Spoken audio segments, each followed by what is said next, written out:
kasih semangat untuk kesempatan hari ini. Sebelum materi kita mulai, kita sedikit pemanasan agar kita bisa lebih bersemangat lagi. Tepuk semangat, semangat. Assalamualaikum warahmatullahi wabarakatuh. Terima kasih atas waktu yang diberikan kepada kami. Pada kesempatan hari ini saya akan menyampaikan ataupun memaparkan sedikit tentang komunikasi dalam keluarga. Komunikasi dalam keluarga dapat disamakan dengan peran jantung dalam tubuh. Sama seperti jantung yang memompa darah ke seluruh tubuh. Komunikasi memompa kehidupan ke seantero keluarga. Jadi seberapa sehatnya keluarga dapat diukur dari berapa sehatnya komunikasi yang terjadi di dalam suatu keluarga. Untuk itu kita perlu berkomunikasi guna memberi dorongan, guna mengungkapkan kasih dan kepedulian kita terhadap anggota keluarga yang kita miliki, sehingga apa yang kita komunikasikan ataupun apa yang kita ungkapkan dapat terjalin dengan baik, dengan sehat. Keluarga merupakan kelompok sosial pertama dalam kehidupan manusia, di mana ia belajar dan menyatakan diri sebagai manusia sosial dalam interaksi dengan kelompoknya. Dalam keluarga yang sesungguhnya, komunikasi merupakan suatu yang harus dibina, sehingga anggota keluarga merasakan ikatan yang dalam, sangat dalam, serta saling membutuhkan.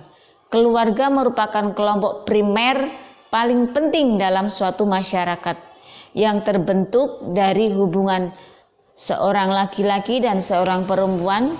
Perhubungan ini yang paling sedikit berlangsung lama atau menciptakan dan membesarkan anak.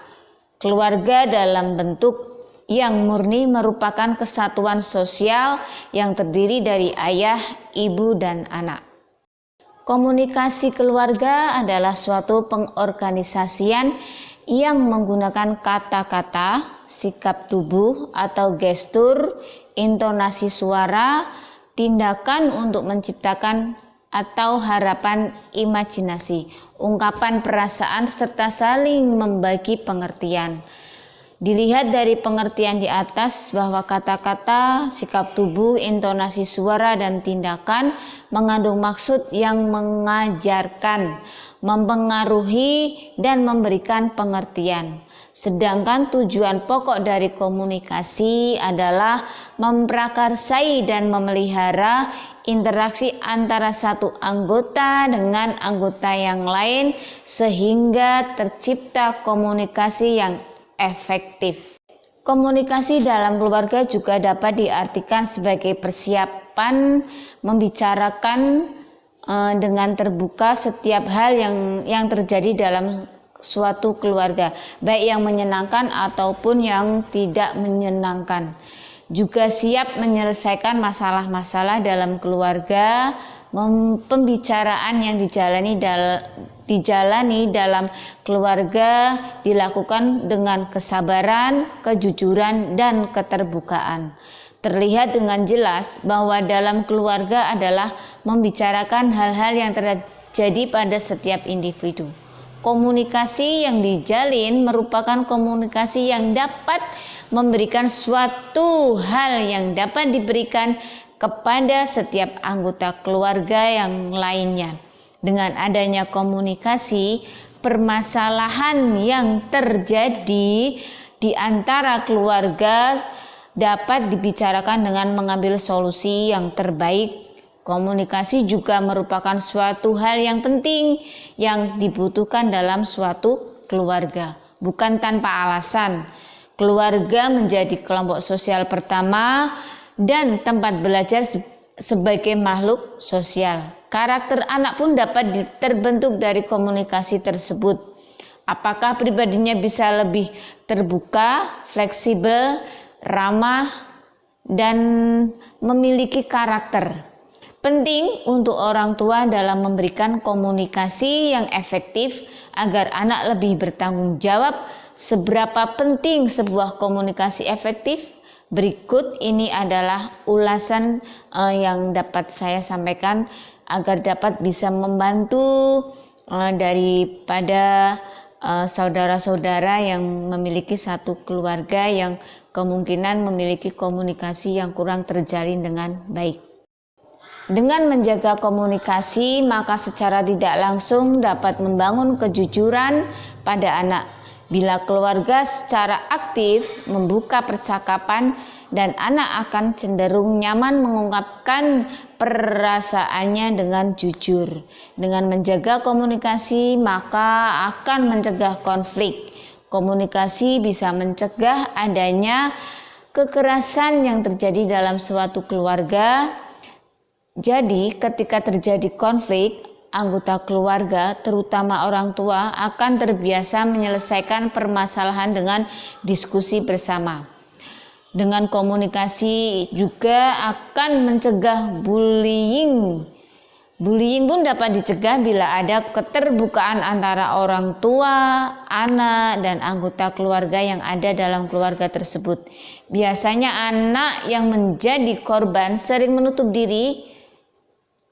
Kalau terbiasa berbagi, orang tua pun bisa memberi solusi, motivasi, dan mendorong kepercayaan dirinya.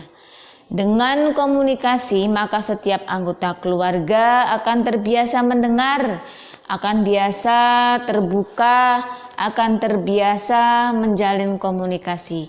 Keterbukaan dalam sebuah keluarga akan membuat orang tua dan anak terbiasa untuk saling mendengarkan, seperti keluhan anak dan cara mereka ingin menyelesaikan tindakan.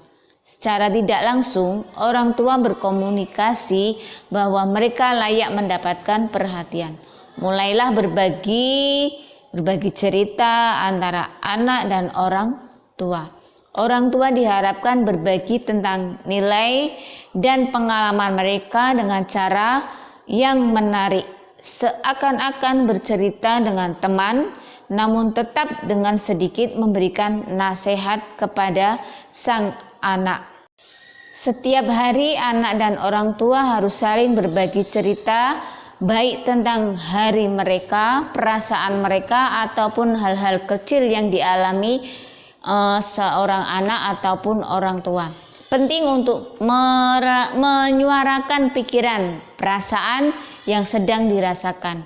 Ada beberapa cara ataupun berbagai cara yang dapat orang tua terapkan dalam keluarga guna menjaga komunikasi bagi setiap anggota keluarga. Misalnya, pergi berlibur bersama. Berlibur bersama merupakan suatu cara untuk menghabiskan waktu dengan keluarga serta dapat menjalin kedekatan antara satu dengan yang lainnya yang ada di anggota keluarga. Kemudian salah satunya lagi dengan cara menciptakan tradisi dalam keluarga, misalnya dalam acara makan bersama. Salah satu momen terbaik untuk memulai komunikasi dengan santai adalah saat makan bersama, baik itu makan malam ataupun apa, yang penting ada satu momen yang bisa digunakan untuk mengadakan komunikasi bersama, salah satunya yaitu melalui makan bersama. Saat ini semua pada kegiatan makan itu kan semuanya berkumpul dalam satu meja makan, maka saat itulah masing-masing anggota keluarga dapat berkomunikasi bila tadinya mereka sibuk dengan urusan masing-masing. Maka dengan berkumpul, dengan makan bersama, setiap anggota keluarga bisa menanyakan kegiatan-kegiatan yang dilakukan selama sehari mereka tidak bisa bersama, dan momen makan bersama ini bisa dijadikan untuk mengungkapkan ataupun menceritakan hal-hal yang terjadi selama satu hari ataupun selama sehari-hari mereka lakukan.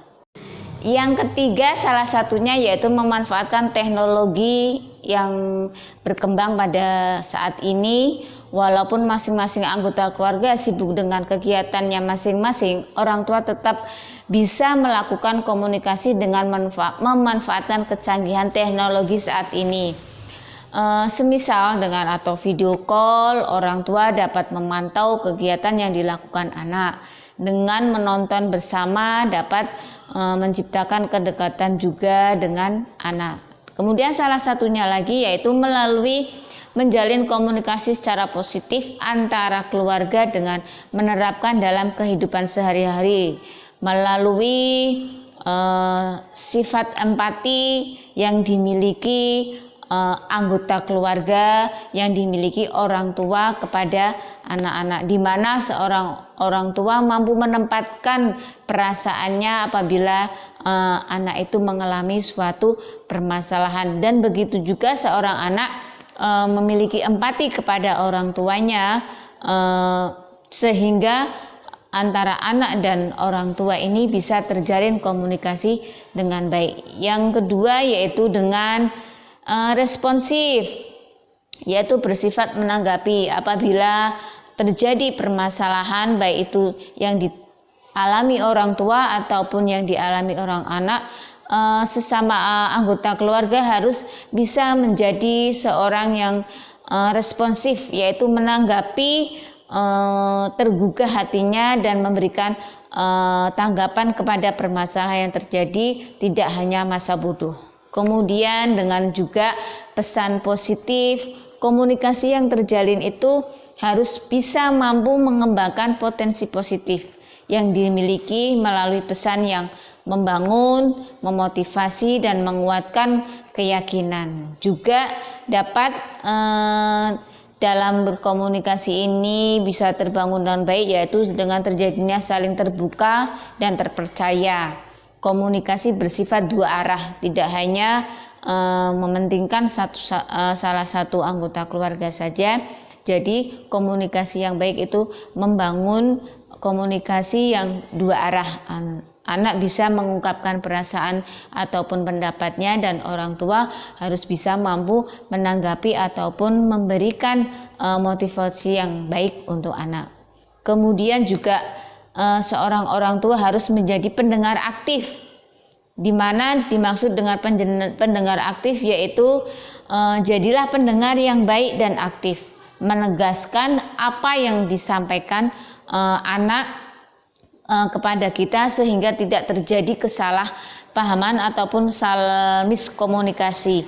Jadi sebagai seorang orang tua menegaskan kembali apa yang disampaikan oleh anak, biar anak itu merasa diberikan suatu sebagai seorang orang tua juga menjadi pendengar aktif. Jadilah pendengar yang baik dan aktif, menegaskan apa yang telah disampaikan agar tidak terjadi kesalahpahaman dalam komunikasi atas apa yang disampaikan lawan komunikasi kita.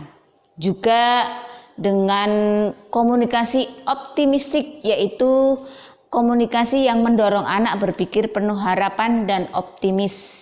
Juga bersifat profesional, yaitu merespon kejadian sesuai dengan ukurannya, tidak melebihkan ataupun masalah yang kecil jadi diperbesar dan masalah besar dianggapnya remeh. Yang juga komunikasi yang positif juga tidak bersifat menghakimi, tidak memojokkan anak dengan kesalahan. Tidak bersifat menghakimi, tidak memojokkan anak dengan kesalahan. Melihat sisi positif permasalahan yang terjadi, menerima kelebihan, kekurangan anggota keluarga tanpa suatu syarat. Sebagai orang tua, menerima kelebihan, kekurangan anggota keluarga yang ada di keluarga kita, baik itu anak ataupun semua yang ada di anggota keluarga kita. Dengan menjaga komunikasi yang baik dengan setiap anggota keluarga, maka diharapkan juga mengurangi berbagai resiko dari pergaulan bebas dan pergaulan negatif lainnya. karena orang tua dapat terus menjalin komunikasi dengan baik dan dapat menjalin ikatan yang kuat antara orang tua, anak, serta dapat meningkatkan kualitas hubungan mereka dalam suatu keluarga. Demikian materi yang bisa saya sampaikan tentang komunikasi positif dalam suatu keluarga. Semoga dapat memberikan sedikit manfaat dan memberikan sedikit informasi bagi Bapak Ibu semua. Terima kasih. Wassalamualaikum warahmatullahi wabarakatuh. Tepuk semangat. Semangat.